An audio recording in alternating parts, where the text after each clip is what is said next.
This is a 4-pattern microphone from a company called Yhemi, and with this being a microphone review, I'm recording this entire video with this mic, and no audio processing or cleanup has been done with the mic, so what you hear is what you get. It's a nice size and made of a rugged, well-built aluminum.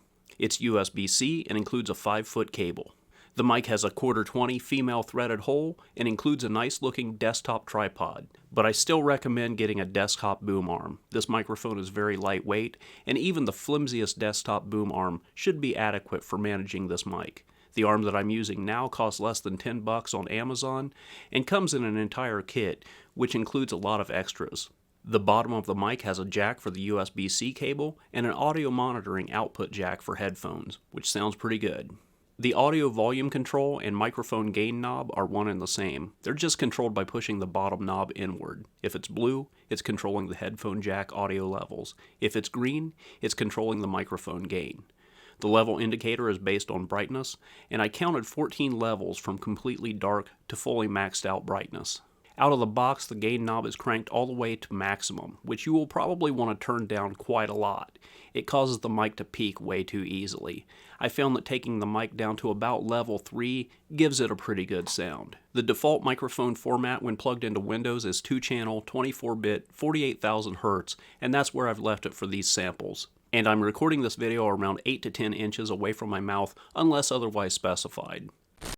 Now I'm going to perform a test of the 4 pickup patterns, the first of which being cardioid mode, which I've been using up to this point in this video. Here's what the microphone sounds like in cardioid mode, about 8 inches away from my mouth. Here's what the microphone sounds like in cardioid mode, off to the right, about 20 inches away. Here's what the microphone sounds like in cardioid mode, off to the left, about 20 inches away. Here's what the microphone sounds like in cardioid mode, about 8 inches away from behind. Now I've switched over to omnidirectional mode, and this is what the microphone sounds like in omnidirectional mode at about 8 inches away from my mouth. And this is what the microphone sounds like at about 20 inches away off to the left in omnidirectional mode. And this is what the microphone sounds like at about 20 inches away off to the right in omnidirectional mode. This is what the microphone sounds like 8 inches away from my mouth in omnidirectional mode from the rear. This is what the microphone sounds like in bidirectional mode about 8 inches away from my mouth from the front.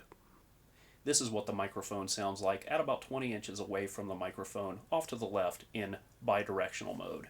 This is what the microphone sounds like off to the right in bidirectional mode about 20 inches away.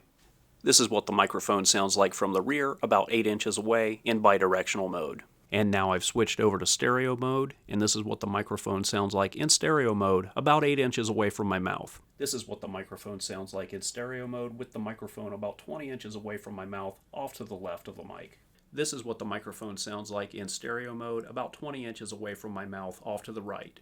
This is what the microphone sounds like in stereo mode from behind about 8 inches away from my mouth. And back in cardioid mode for a distance test, this is what the microphone sounds like at about 3 feet away. This is what the microphone sounds like at about 8 feet away in cardioid mode. And I'm led to believe that this microphone has a built-in pop filter because it seems to do a pretty good job of softening the plosives. Peter Piper picked a peck of pickled peppers. Peter Piper picked a peck of pickled peppers. And closer, Peter Piper picked a peck of pickled peppers. Peter Piper picked a peck of pickled peppers. And as far as dealing with sibilance, it seems to be about average, which my voice does have a lot of sibilance in it. I apologize for that, but here's a sibilance test. Sally has a sack of salty snacks. Sally has a sack of salty snacks. And much closer, Sally has a sack of salty snacks. And here's a background noise test. I'm about 3 feet away from my air conditioner over here. I'm going to turn the fan on full blast, and we're going to see how well this microphone picks up that background noise.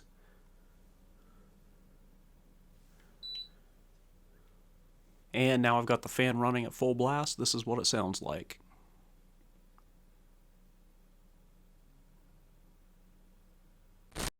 And if you want to use the microphone for sound effects, you can expect these kind of sounds out of this mic.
So overall, I think the microphone sounds good once the gain is turned down to an acceptable level. I think it looks great, and I really love the utilitarian design. Right now it's selling for around $70 on Amazon with a $20 coupon, which will bring the price down to around $55, which I feel is worth it, but I would definitely try to get it while it's on sale. And temporarily, Yhemi has provided me a code that will knock off another 30% just in time for Black Friday, so you can get this mic for $35, which is a steal. I'll drop that code in the description of this video, but keep in mind it expires November 30 of 2021. Also, to wrap up, this mic has been provided for free for review purposes, but that in no way has influenced my opinion of the product. This has been a fair and honest review, and all opinions are my own. Anyway, I hope I have given you enough information that will allow you to make an informed decision for yourself whether you want this mic or not. Thank you all so much for watching. That's it for now, and I'll see you next time.